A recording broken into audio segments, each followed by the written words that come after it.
Ganito ako mag-breed ng aking mga gapi. Sa isang plangganitang itim, doon ko sila inilalagay.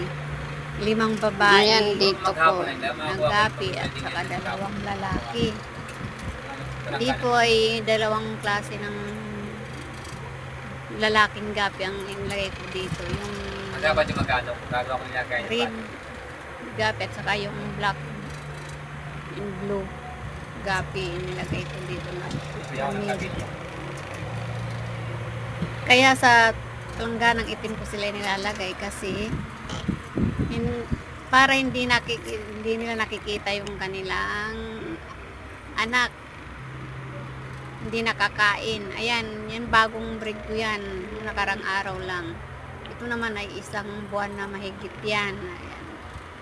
14 po yan yung aking na-breed nung nakaraang buwan.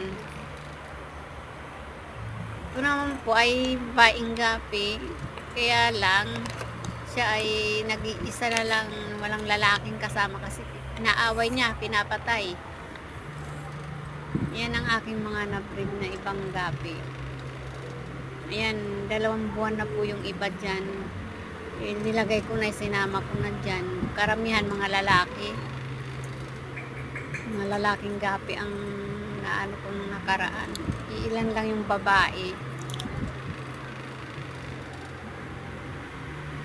Ganyan ako mag-breed para hindi nila nakakain ng kanilang anak. Sa langganang itim ko sila inilalagay. Yung breeder ko ng mga gapi.